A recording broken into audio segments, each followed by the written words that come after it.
दीक्षा classes के online platform पर आपका स्वागत है।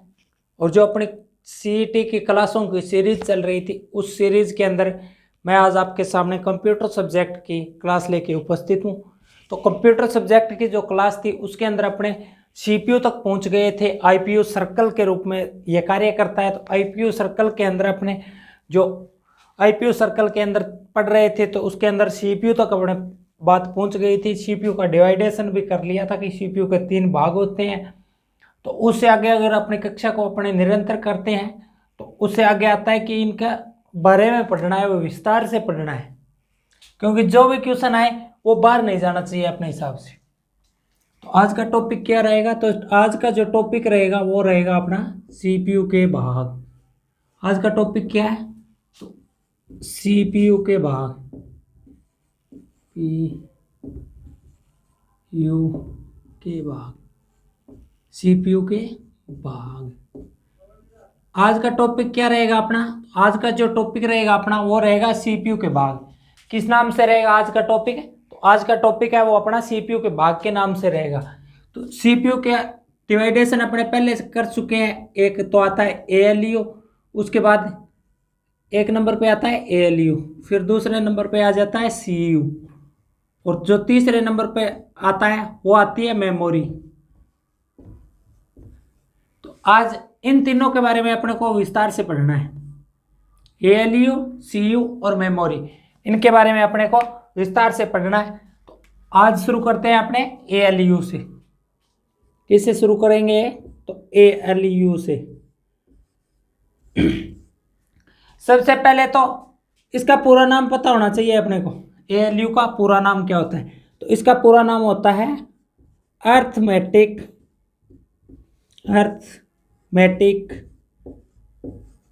Logic unit.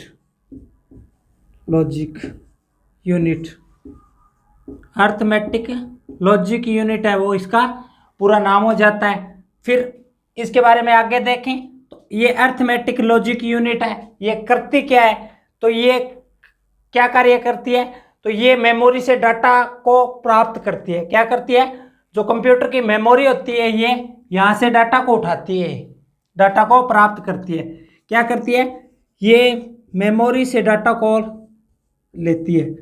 क्या करती है? ये मेमोरी से डाटा को प्राप्त करती है, मेमोरी से डाटा प्राप्त करती है, डाटा प्राप्त करती है।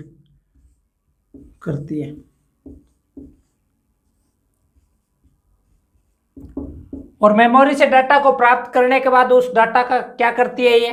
तो एएलयू है वो अर्थमेटिक लॉजिक यूनिट है, वो क्या करती है? तो अर्थमेटिक लॉजिक यूनिट है वो इस डाटा पे प्रोसेस करती है, डाटा पर प्रोसेस करती है। क्या करती है? प्रोसेस करती है या प्रोसेसिंग करती है, कुछ दोनों में से कोई सा भी बोल सकते हैं। तो ये डाटा पे क्या करती है? तो ये डाटा पे प्रोसेस करती है, और डाटा पे प्रोसेस करने के बाद ये क्या करती है? जो इसको परिणाम प्राप्त होता है उसका, तो जो परिणाम प्राप्त होता है वो पुनः मेमोरी को भेज देती है। किसको भेज देती है? पुनः मेमोरी को भेज देती है। प्राप्त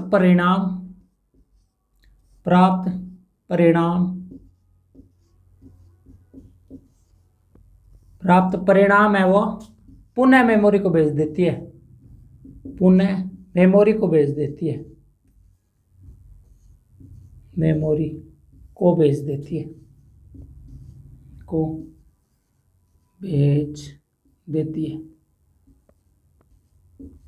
अर्थमेटिक लॉजिक यूनिट क्या करती है? तो सबसे पहले तो मेमोरी से डाटा को प्राप्त करती है। मेमोरी से डाटा को प्राप्त करने के बाद इस डाटा पे प्रोसेस करती है, और प्रोसेस करने के बाद जो इसको परिणाम प्राप्त होता है उस परिणाम का क्या करती है? तो उसे पुनः मेमोरी के अंदर भेज देती है। क्या कर देती है? मेमोरी के अंदर भेज देती है। अब बात करें एएलयू के अंदर किस प्रकार की गणनाएं होती है। एएलयू के अंदर है वो अंकगणितीय और तार्किक दोनों प्रकार की गणनाएं करती है। क्या करती है? ये एक तो अंकगणितीय गणनाएं करती है, अंक गणितीय गणनाएं, गणितीय व तार्किक गणनाएं करती है। अंक गणितीय और तार्किक गणनाएं है ना, उनको करने का काम कौन करती है? तो उनको करने का काम करती है एएलयू, गणनाएं करती है। ये अंक गणितीय गणनाएं भी करती है और उनके साथ साथ तार्किक गणनाओं को भी करती है। कौन सी गणनाओं को करती है? तार्किक गणनाओं को करती है। तो तार्किक गणनाओं को लॉजिक भी बोल सकते हैं, तो अर्थमेटिक लॉजिक यूनिट इस कारण से इसको बोला जाता है। तो अंकगणितीय के अंदर कौन कौन सी आ जाएगी? तो अंकगणितीय के अंदर जो आएगी वो आएगी, कहने का मतलब जोड़ करती है, अपनी भाषा में जोड़ वाली गणनाएं, फिर बाकी जोड़, बाकी, उसके बाद गुणा और भाग। जोड़, बाकी, गुणा और भाग जो गणनाएं होती है वो कौन सी यूनिट करती है? तो वो करती है अंकगणितीय गणनाओं को करने का काम करती है, तो उनके अंतर्गत आती है। और यूनिट कौन सी करती है? तो यूनिट करती है एएलयू। कौन सी यूनिट करती है? एएलयू करती है। अब एग्जाम के अंदर पूछा जाता है कि एएलयू का पूरा नाम क्या है? तो अर्थमेटिक लॉजिक यूनिट है एएलयू का पूरा नाम। उसके बाद अगर एग्जाम के अंदर क्वेश्चन पुटअप किया जाता है कि जो मेमोरी से डाटा को प्राप्त करती है, तो उसके अंदर ऑप्शन दे देगा एएलयू, सीयू, मेमोरी और उपयुक्त में से कोई नहीं, तो अपना ऑप्शन क्या हो जाएगा? एएलयू हो जाएगा। डेटा पर प्रोसेस करती है तो उसके अंदर भी एएलयू हो जाएगा। अगर प्राप्त परिणाम को पुनः मेमोरी में भेज देती है उसके अंदर भी अपना ऑप्शन है एएलयू हो जाएगा। अब अंकगणितीय एवं तार्किक गणनाओं को करने का कार्य करती है, तो कौन सी यूनिट करती है? एएलयू करती है। कौन सी यूनिट करती है? एएलयू है वो। अंकगणितीय और तार्किक दोनों गणनाओं का करने का काम कौन सी यूनिट करती है? तो दोनों गणनाओं को करने का जो काम करती है वो करती है एएलयू। अब तार्किक, इसको किस नाम से जान सकते हैं? इसको लॉजिक के नाम से भी जान सकते हैं, ये इसका एक अन्य नाम हो जाएगा लॉजिक। और इसके अंदर कौन सी गणनाएं की जाती है? तो इसके अंदर जो गणनाएं की जाती है वो तुलना से संबंधित गणना करती है। कौन सी? तुलनात्मक गणनाएं करती है। तुलनात्मक कौन सी गणनाएं करती है? तो तुलनात्मक गणनाएं करती है। जब दो डेटा के बीच में, दो के बीच में जब तुलना की जाती है ना, तो कौन सी यूनिट करती है? तो तार्किक यूनिट करती है या लॉजिक यूनिट है वो इनको करने का काम है करती है। किसके अंतर्गत होता है वो? तो वो होता है तार्किक के अंतर्गत। और जब गणितीय गणनाएं की जाती है तो वो अंकगणितीय के अंतर्गत होता है, जबकि तार्किक गणनाएं तुलनात्मक के अंतर्गत होती है। अब तुलनात्मक के अंतर्गत कौन कौन सी होती है? तो एक तो हो जाएगा अधिक है या अधिक नहीं है, अर्थात बराबर है अर्थात बराबर नहीं है। ये जो गणनाएं की जाएगी बराबर है, बराबर नहीं है और बराबर है। ये जो सिंबलों वाली गणना की जाती है ये किसके अंतर्गत की जाती है? तो ये तार्किक के अंतर्गत की जाती है। कौन सी शब्द के अंतर्गत की जाती है? तो ये तार्किक शब्द के अंतर्गत है, ये गणनाएं की जाती है। किसके अंतर्गत है? तार्किक के अंतर्गत। अंकगणितीय में कौन सी गणनाएं होती है? तो अंकगणितीय के अंतर होती है जोड़, बाकी, गुणा और भाग से संबंधित जो गणनाएं की जाती है वो इसके अंदर की जाती है। और तार्किक के अंदर तुलनात्मक अध्ययन की बात करें या तुलनात्मक जो डेटा होता है, दो डेटा के मध्य जब तुलना की जाती है तो वो कौन सी यूनिट के अंतर्गत की जाती है? तो वो तार्किक के अंतर्गत की जाती है। अब एग्जामिनर क्वेश्चन पुटअप कर दे कि तुलनात्मक गणनाएं आती है, तो कंप्यूटर के अंदर अगर क्वेश्चन पुटअप होता है तो किसके अंतर्गत आएगी तुलनात्मक गणनाएं? तो वो तार्किक के अंतर्गत आएगी। या तो तार्किक ऑप्शन के अंदर देगा या लॉजिक देगा। तो ये बात थी एएलयू की। तो एएलयू है वो किससे डेटा को प्राप्त करता है? तो ALU है वो डेटा को मेमोरी से प्राप्त करता है। मेमोरी से प्राप्त करने के बाद वो डेटा का क्या करता है, तो डेटा पे प्रोसेस करता है। जब वो मेमोरी से डेटा को प्राप्त कर लेता है तो उस पे प्रोसेस करता है। प्रोसेस करने के बाद उसे जो परिणाम प्राप्त होता है उसका वो क्या करता है, तो उसे जो परिणाम प्राप्त होता है वो मेमोरी को भेज देता है। ALU क्या करता है, मेमोरी को भेज देता है। क्या करता है, मेमोरी को भेज देता है। ALU के अंतर्गत कौन सी गणनाएं आती है, तो अंक गणितीय और तार्किक दोनों प्रकार की गणनाएं वो ALU के अंतर्गत आती है। जब तो अंक गणितीय गणनाओं में कौन कौन सी आती है, तो अंक गणितीय गणनाओं के अंदर 4 प्रकार की गणनाएं आती है, जिसके अंदर जोड़ हो जाता है, बाकी हो जाता है, उसके बाद गुणा हो जाता है और भाग। ये जो गणनाएं होती है वो अंक गणितीय के अंतर्गत आएगी। और जो तुलनात्मक वाली है, दो डेटाओं के मध्य तुलना की जाती है, तो वो किसके अंतर्गत आती है, तो वो आती है तार्किक के अंतर्गत। किसके अंतर्गत आती है, तार्किक के अंतर्गत आती है। ALU है वो कम समय के लिए डेटा को स्टोर करने के लिए किस मेमोरी का यूज करता है, तो वो रजिस्टर मेमोरी का यूज करता है। ALU नोट लगा के लिख लेना। ALU अर्थमेटिक लॉजिक यूनिट है वो कम समय के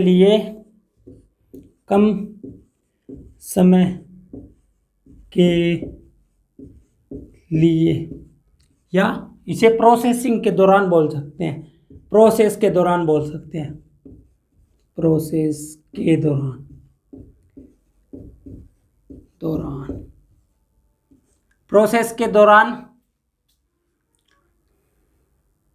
प्रोसेस के दौरान रजिस्टर मेमोरी का यूज करता है। किसका, रजिस्टर मेमोरी का यूज करता है। कौन सी मेमोरी का यूज करता है, तो रजिस्टर मेमोरी का यूज करता है।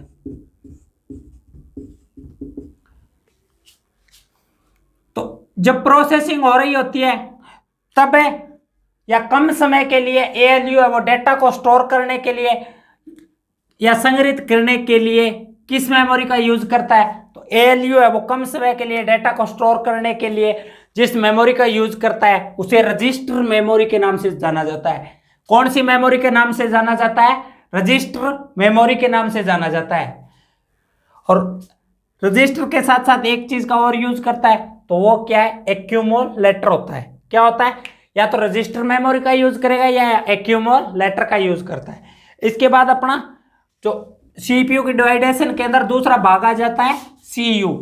तो CU है वो क्या करता है, तो CU है वो कंप्यूटर के समस्त जितनी भी कंप्यूटर की गतिविधियां होती है उन पर नियंत्रण रखने का काम कौन करता है, तो CU करता है।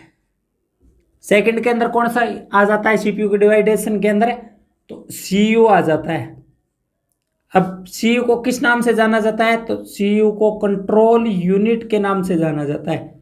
Control unit.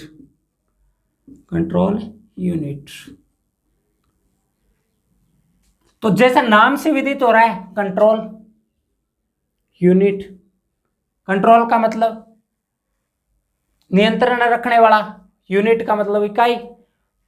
तो CU का इसको क्या बोल सकते हैं, नियंत्रण रखने वाली इकाई।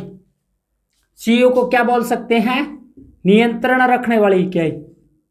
क्या, नियंत्रण रखने वाली इकाई,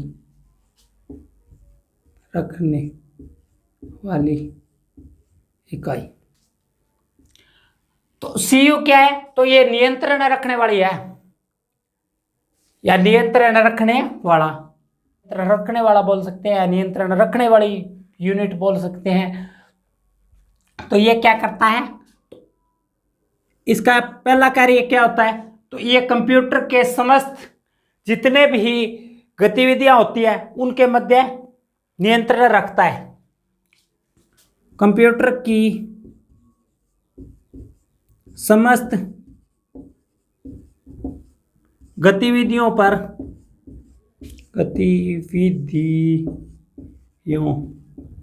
कंप्यूटर की जितनी भी गतिविधियां होती है ना, उन गतिविधियों पर नियंत्रण रखता है। क्या करता है, नियंत्रण रखता है।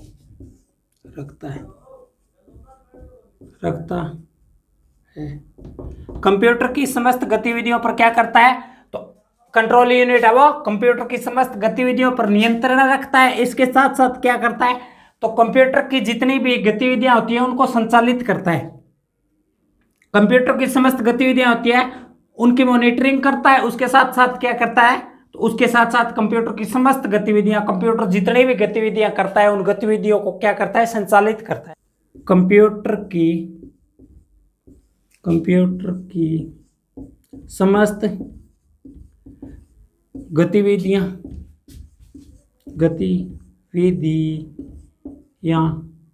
कंप्यूटर की समस्त गतिविधियां संचालित करता है,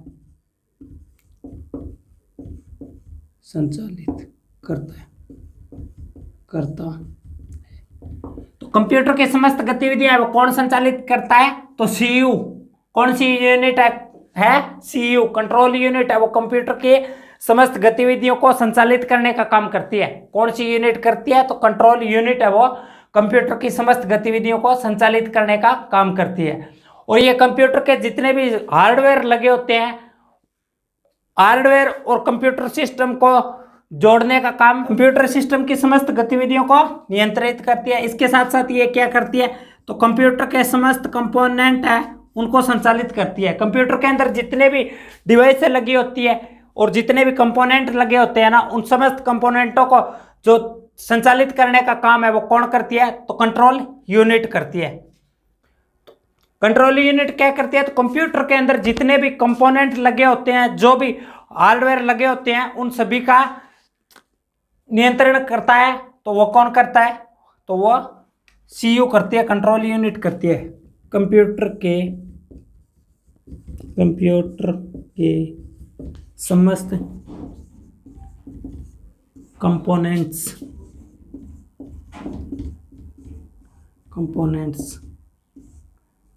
को नियंत्रित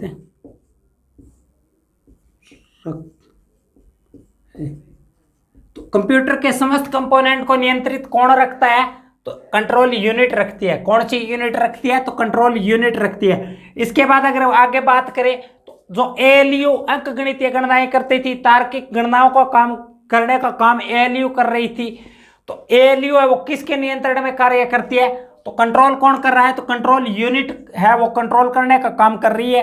तो एएलयू है वो खुद सीयू की नियंत्रण में कार्य करती है। नोट लगा के लिख लेना, नोट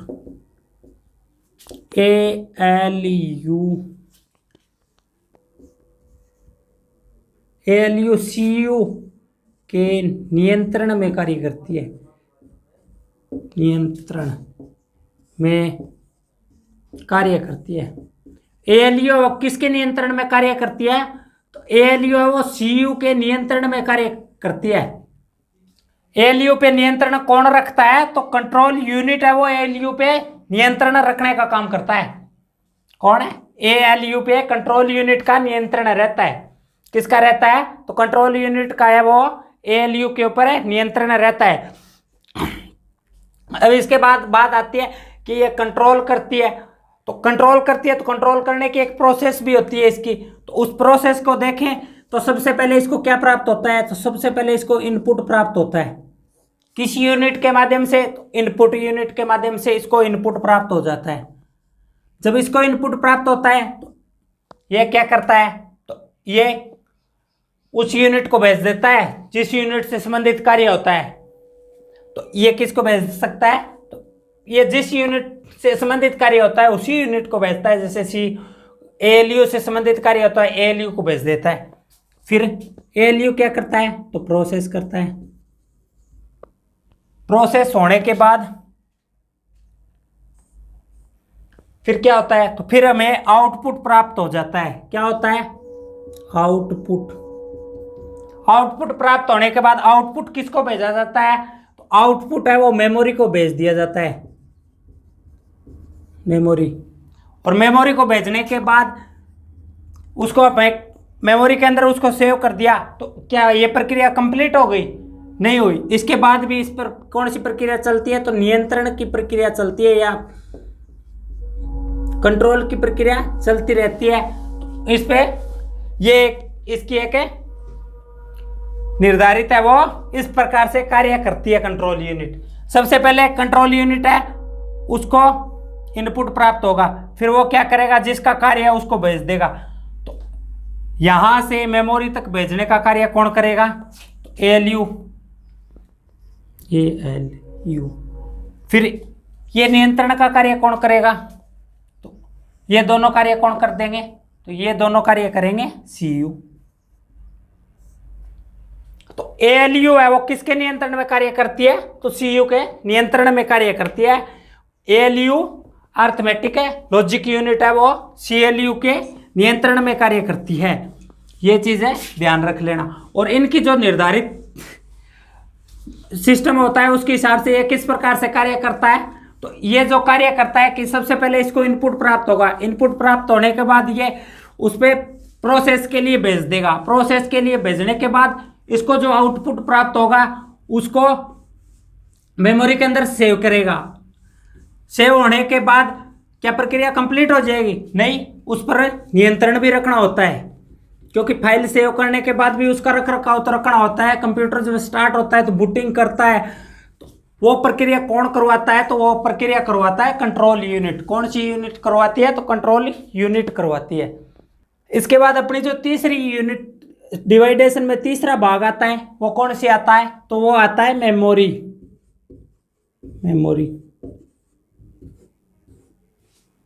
मेमोरी है, ये किस प्रकार की है, तो मेमोरी है वो एक इलेक्ट्रॉनिक स्पेस है। कौन सा है, इलेक्ट्रॉनिक स्पेस है, क्योंकि मेमोरी के अंदर अपने डेटा तब तक ही स्टोर कर सकते हैं जब तक कंप्यूटर चल रहा है, जब तक कंप्यूटर को सप्लाई मिल रही है। तो कंप्यूटर कौन सी डिवाइस है, तो कंप्यूटर इलेक्ट्रॉनिक डिवाइस है। इस कारण से कंप्यूटर के अंदर जब तक कंप्यूटर के अंदर पावर आ रही है, कंप्यूटर स्टार्ट है, तब तक ये अपने मेमोरी के अंदर किसी कार्य को कर सकते हैं। कोई फाइल है वो सेव कर सकते हैं, तो सेव कहाँ होती है, मेमोरी के अंदर होती है।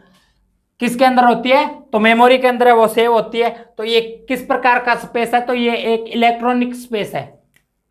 मेमोरी क्या है, यह एक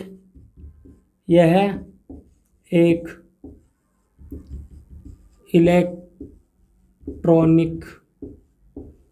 स्पेस है। यह एक इलेक्ट्रॉनिक स्पेस है। अगर क्वेश्चन आता है कि कंप्यूटर के अंदर इलेक्ट्रॉनिक स्पेस कौन है, तो मेमोरी है। कौन है, मेमोरी है, वो कंप्यूटर के अंदर इलेक्ट्रॉनिक स्पेस है। क्योंकि जब तक कंप्यूटर चल रहा है, कंप्यूटर के अंदर सप्लाई आ रही है, कंप्यूटर के अंदर इलेक्ट्रॉनिक आ रही है, तब तक ये अपने कार्य कर सकते हैं।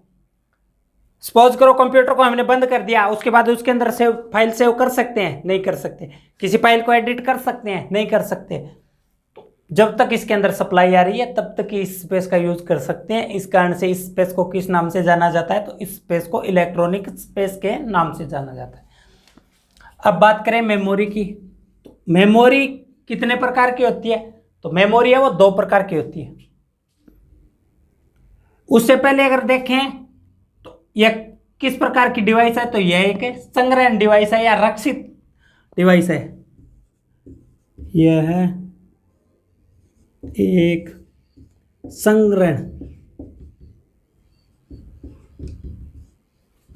संग्रहण को स्टोर बोल सकते हैं, स्टोर डिवाइस है।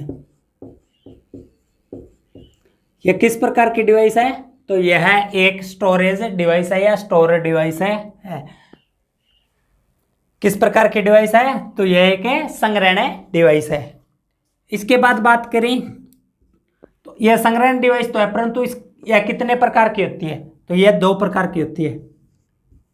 यह 2 प्रकार की होती है। मेमोरी है वो कितने प्रकार की होती है, तो मेमोरी है वो 2 प्रकार की होती है। कितने प्रकार की होती है, मेमोरी 2 प्रकार की होती है। और 2 प्रकार की किस किस प्रकार की होती है, तो एक तो होती है प्राथमिक मेमोरी।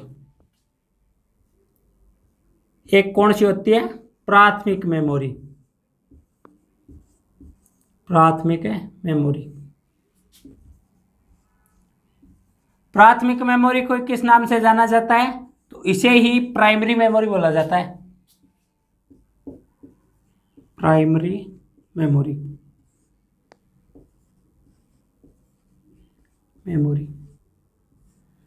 तो पहले क्यों कौन सी मेमोरी हो जाएगी, तो एक तो होती है प्राथमिक मेमोरी, और प्राथमिक मेमोरी को किस नाम से जाना जाता है, तो प्राथमिक मेमोरी है उसे ही प्राइमरी मेमोरी के नाम से जाना जाता है। तो मेमोरी के दो प्रकार होते हैं, इस प्रकार से अगर ऑप्शन दे के पूछता है तो प्राथमिक मेमोरी देगा, अगर प्राथमिक मेमोरी नहीं देगा तो प्राइमरी मेमोरी देगा, अगर प्राथमिक मेमोरी देगा तो इसके साथ देगा द्वितीयक मेमोरी, अगर प्राइमरी मेमोरी देगा तो वो ऑप्शन के अंदर देगा सेकेंडरी मेमोरी। दूसरी मेमोरी कौन सी हो जाएगी, तो दूसरा मेमोरी का जो प्रकार हो जाएगा वो हो जाएगा द्वितीयक मेमोरी, द्वितीयक मेमोरी, द्वितीयक मेमोरी। और इसको किस नाम से जाना जाता है, तो सेकेंडरी मेमोरी के नाम से जाना जाता है इसे, सेकेंडरी मेमोरी। प्राथमिक मेमोरी है उसका ही दूसरा नाम क्या है, तो प्राथमिक मेमोरी को एक अन्य नाम के अंदर प्राइमरी मेमोरी के नाम से जानते हैं, और जो द्वितीयक मेमोरी है उसे ही अपने सेकेंडरी मेमोरी के नाम से जानते हैं। कौन सी मेमोरी के नाम से जानते हैं, तो सेकेंडरी मेमोरी के नाम से द्वितीयक मेमोरी को ही जाना जाता है। किसको जाना जाता है, तो द्वितीयक मेमोरी है उसे ही अपने सेकेंडरी मेमोरी के नाम से जानते हैं। मेमोरी है वो किस प्रकार का स्पेस है, तो मेमोरी है वो एक इलेक्ट्रॉनिक स्पेस है, और मेमोरी किस प्रकार की डिवाइस है, तो मेमोरी है वो स्टोरेज डिवाइस है। कौन सी डिवाइस है, स्टोरेज डिवाइस है, क्योंकि डाटा को इसके अंदर स्टोर करके रखते हैं। तो मेमोरी कौन सी डिवाइस है, तो मेमोरी है वो स्टोरेज डिवाइस है। इसके बाद बात करें मेमोरी के कितने प्रकार होते हैं या मेमोरी कितने प्रकार की होती है, तो मेमोरी है वो दो प्रकार की होती है। कौन कौन सी, प्राथमिक मेमोरी, प्राथमिक मेमोरी को किस नाम से जाना जाता है, तो प्राथमिक मेमोरी को ही प्राइमरी मेमोरी के नाम से जाना जाता है। उसके बाद आती है सेकेंडरी मेमोरी, तो सेकेंडरी मेमोरी है उसे ही द्वितीयक मेमोरी के नाम से जाना जाता है। तो प्राथमिक मेमोरी और प्राइमरी मेमोरी एक ही है, द्वितीयक मेमोरी और सेकेंडरी मेमोरी है वो भी एक ही है। तो इसके अंदर कंफ्यूज मत होना, क्योंकि प्राथमिक मेमोरी प्राइमरी मेमोरी है, सेकेंडरी मेमोरी है वही द्वितीयक मेमोरी है। और ये थोड़े समय के लिए मैं जो डेटा को स्टोर करके रखते हैं उसे किस नाम से जानते हैं, तो उसे अपने रजिस्टर मेमोरी के नाम से जानते हैं। मेमोरी के अंदर थोड़े समय के लिए, जो एएलयू में पढ़ के आए थे ना अपने, थोड़े समय के लिए, थोड़े समय के लिए, समय के लिए डेटा, थोड़े समय के लिए डाटा स्टोर, थोड़े समय के लिए जो डाटा स्टोर है वो किस मेमोरी में होता है, तो वो होता है थोड़े समय के लिए रजिस्टर मेमोरी में। कौन सी मेमोरी में, तो रजिस्टर मेमोरी में, मेमोरी में। कौन सी मेमोरी के अंदर होता है, तो रजिस्टर मेमोरी में। और रजिस्टर मेमोरी है इसे किस नाम से जाना जाता है, तो रजिस्टर मेमोरी को, जो रजिस्टर मेमोरी है उसे वर्किंग मेमोरी के नाम से जाना जाता है। तो वर्किंग मेमोरी किस मेमोरी को कहा जाता है, तो रजिस्टर मेमोरी है उसे ही वर्किंग मेमोरी कहा जाता है, मेमोरी कहा जाता है।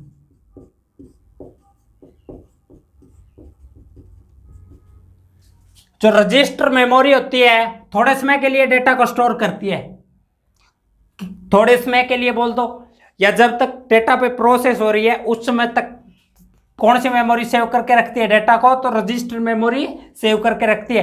क्योंकि एएलयू है वो मेमोरी से तो डाटा को प्राप्त कर लेता है, जब एएलयू मेमोरी से डाटा को प्राप्त कर लेता है तो वो प्रोसेसिंग के दौरान उसको डाटा को सेव भी तो रखना पड़ता है। तो थोड़े समय के लिए एएलयू कौन सी मेमोरी का यूज करता है, तो वो करता है रजिस्टर मेमोरी का यूज। कौन सी मेमोरी का, रजिस्टर मेमोरी का यूज करता है।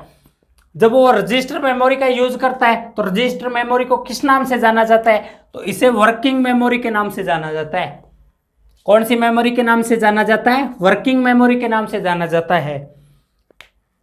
अब अगर क्वेश्चन पुटअप करें कि मेमोरी के प्रकार या मेमोरी के प्रकार होते हैं, कितने होते हैं? 2 होते हैं। और उसके अंदर वो अगर ऑप्शन में देता है तीसरा कि 3 प्रकार होते हैं, तो क्या रजिस्टर मेमोरी के हिसाब से अपने 3 प्रकार कर सकते हैं? नहीं कर सकते। मेमोरी के कितने प्रकार होते हैं? तो मेमोरी के 2 ही प्रकार होते हैं, प्राथमिक और द्वितीयक। अगर तीसरा प्रकार होता तो मैं वहां पे आपको करवाता कि मेमोरी के 3 प्रकार होते हैं, प्राथमिक मेमोरी, द्वितीयक मेमोरी, और उसके बाद लिखवा देता रजिस्टर मेमोरी। परंतु रजिस्टर मेमोरी कुछ समय के लिए डेटा को स्टोर करके रखती है। कार्य जब चल रहा होता है, प्रक्रिया जब चल रही होती है, तो एएलयू के अंदर प्रक्रिया चल रही होती है, उस समय के लिए डेटा को स्टोर करके रखती है, तो इसे वर्किंग मेमोरी के नाम से जाना जाता है, न कि मेमोरी के नाम से। तो इसे रजिस्टर मेमोरी के नाम से जाना जाता है। अब मेमोरी कंप्लीट हो गई, एएलयू कंप्लीट हो गई, सीयू कंप्लीट हो गई, तो इसके अंदर जो अपने सीपीयू के भाग थे वो सारे कंप्लीट हो गए। सीपीयू के 3 ही तो भाग थे, वो तीनों कंप्लीट हो गए। सीपीयू के 3 ही तो भाग थे, एक था एएलयू, उसके बाद था सीयू, और उसके बाद थी मेमोरी। तो एएलयू के बारे में जान लिया, एएलयू को पढ़ लिया आपने, सीयू को भी पढ़ लिया, मेमोरी को भी पढ़ लिया, मेमोरी के 2 प्रकार भी पढ़ लिए। इसके अंदर ये किस मेमोरी का यूज करता है एएलयू? तो ये रजिस्टर मेमोरी का यूज करता है। किसका यूज करता है? रजिस्टर का यूज करता है। और एएलयू किसके नियंत्रण में कार्य करता है? तो ये सीयू के नियंत्रण में कार्य करता है। मेमोरी के कितने प्रकार बताए? प्राथमिक मेमोरी और द्वितीयक मेमोरी, 2 प्रकार बता दिए। इस आधार पे मैं कहता हूं कि जितने ज़्यादा बच्चों के साथ शेयर कर सकते हो उतने ज़्यादा बच्चों के साथ शेयर करें, वीडियो को लाइक करें, चैनल को सब्सक्राइब करें, बेल आइकन जरूर दबाएं। और सेट के एग्जाम की, चाहे आप ग्रेजुएशन लेवल की तैयारी कर रहे हैं, चाहे आप 12वीं लेवल की तैयारी कर रहे हैं, इन क्लासों से अच्छी क्लास नहीं मिलेगी आपको, क्योंकि कंप्यूटर पढ़ाने वाले तो हमारी उम्र के ही है। धन्यवाद। जय हिंद।